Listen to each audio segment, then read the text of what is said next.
Let us begin. Our story starts in a small city called Mogi das Cruzes, near São Paulo in Brazil. Brazil is a country where football is not just a sport. It is a heartbeat. It is in the streets, in the beaches, in the songs people sing, and in this country, on the 5th of February, 1992, a baby boy was born. His family named him Neymar da Silva Santos Jr. after his father, Neymar Santos. His father had also been a footballer, though not a famous one. Life was hard for the family. They did not have much money. For a while, they even lived in a small room inside a gas station, where Neymar's father worked. But what the family lacked in money, they made up for in love, laughter, and football. From the moment little Neymar could stand, he had a ball at his feet. He played futsal, a fast indoor version of football, in tiny courts in his neighborhood. Futsal taught him something most players never learn so early: tight control, quick thinking, and tricks, because on a small futsal court, you cannot run away from problems. You must dribble through them. His father saw something special in him almost immediately. He became Neymar's coach, his guide, and later, his manager. He pushed his son gently but firmly, always reminding him to stay humble, to respect the game, and to never forget where he came from. By the time Neymar was 11 years old, he joined the youth academy of Santos FC, one of the most famous clubs in Brazil. This was the very club where the legendary Pelé once played. People said the academy had magic in its walls. And Neymar, with his quick feet and fearless tricks, fit right in. He grew up playing street football in Santos too. The kind of football with no rules, just creativity. He learned to flick the ball over defenders, to dance past players twice his size, to make the impossible look easy. Coaches noticed him constantly smiling, constantly enjoying the game, as if football was not work to him. It was pure joy. At 17 years old, Neymar made his debut for Santos's first team. And almost immediately, Brazil knew they had discovered something rare. His rise was incredibly fast. He scored goals. He created magic.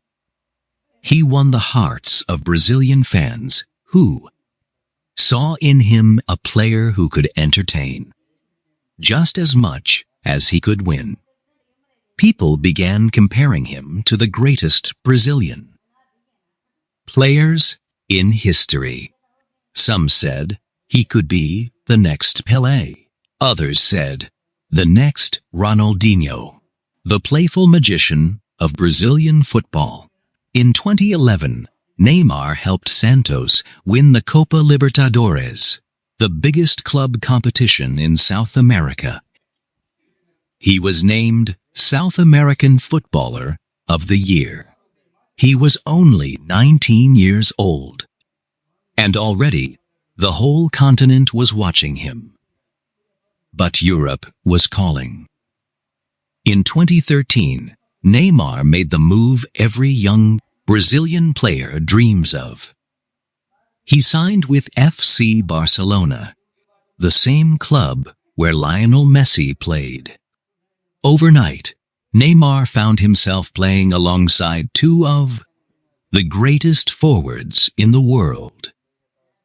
Messi from Argentina and Luis Suárez from Uruguay. Together, the three of them formed an attacking trio that fans nicknamed MSN, Messi, Suárez, Neymar.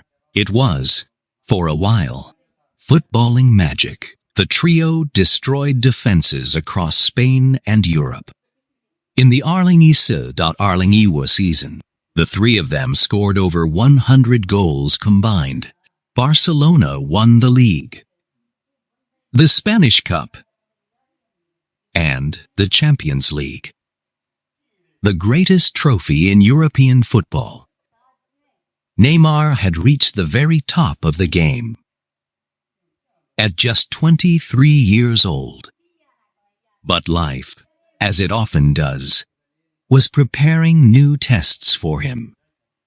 In 2014, before joining this golden trio fully, Neymar suffered one of the most painful moments of his career.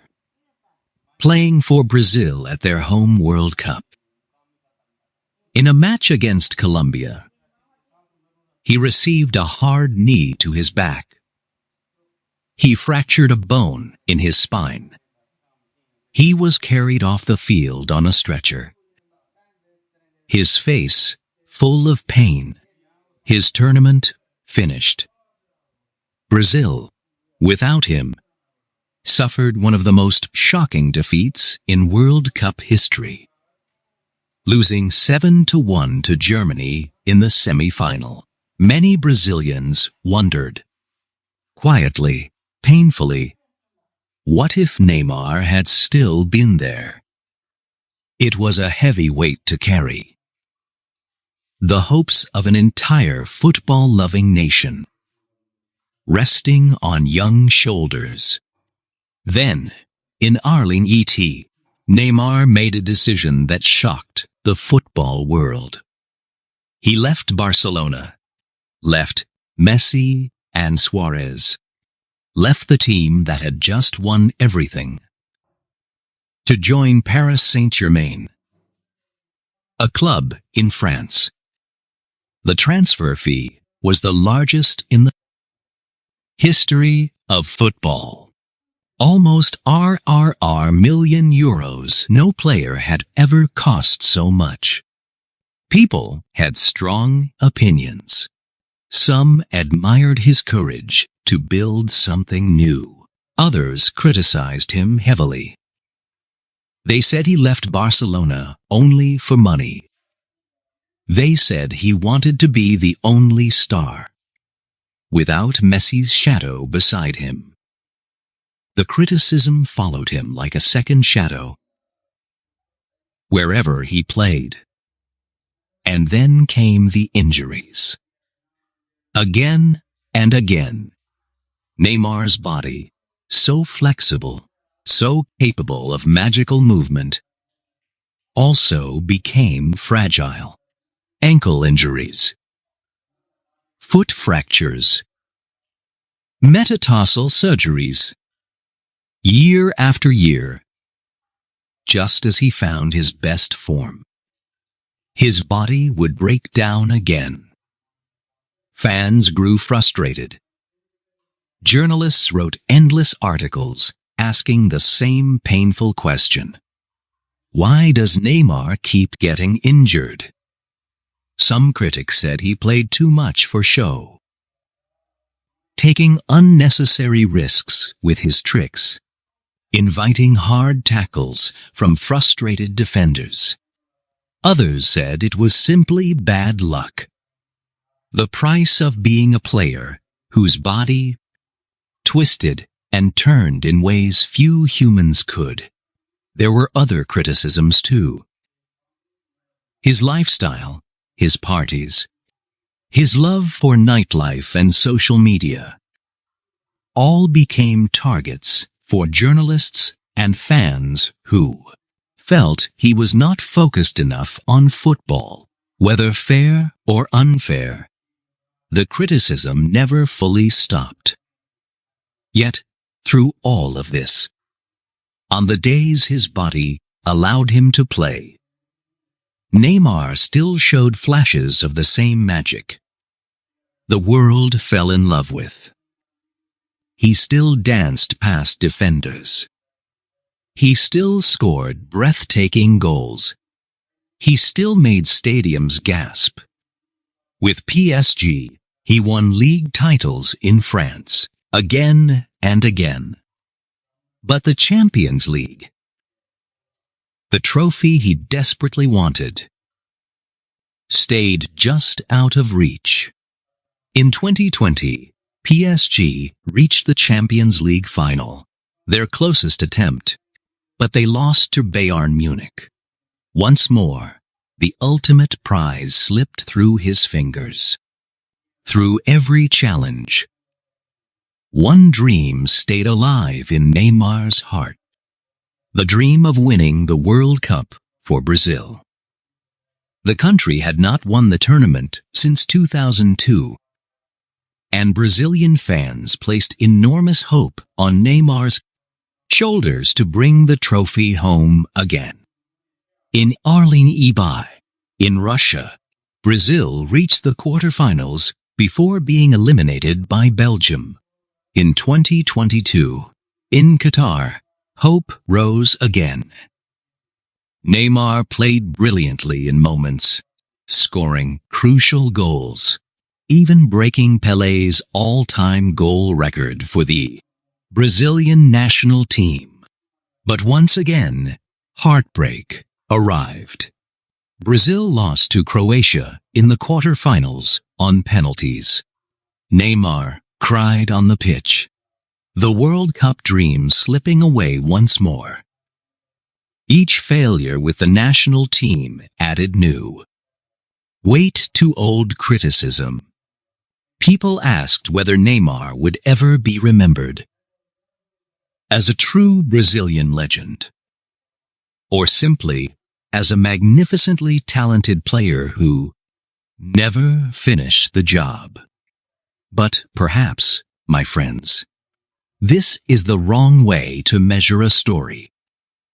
Because through injuries, criticism, heavy transfer fees, and World Cup heartbreaks, Neymar never stopped being Neymar.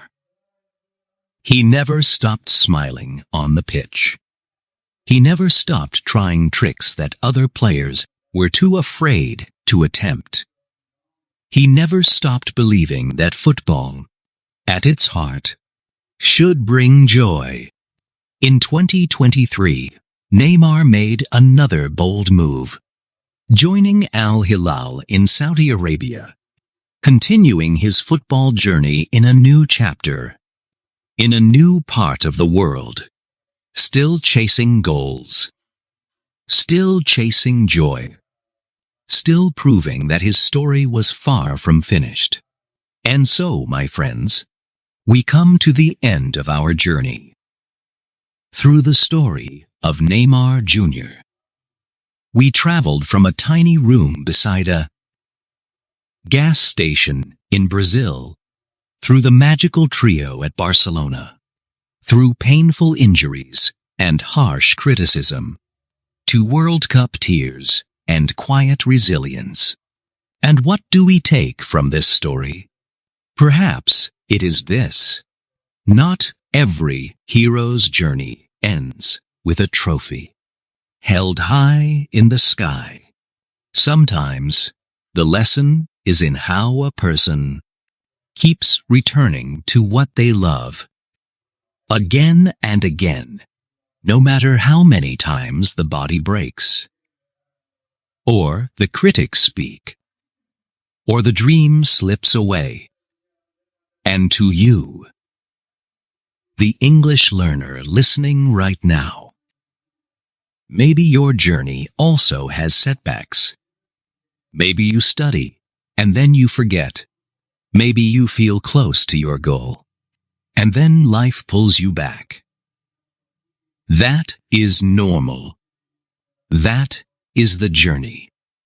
The important thing is that you keep returning, that you keep trying, that you do not let criticism or failure define your worth. Because, just like Neymar, your story is not only about the trophies you win. It is about how many times you choose to stand up, smile, and play again. So, keep going. We believe in you, and we are honored to walk this road with you.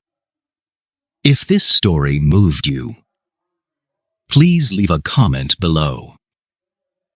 Tell us which part of Neymar's journey touched you the most. Subscribe to Storyline Icons so you never miss a new story. And share this with someone who needs a little inspiration today. We will see you in the next story. Until then, take care of yourself. Keep learning, and remember, the greatest journeys always begin with one brave step.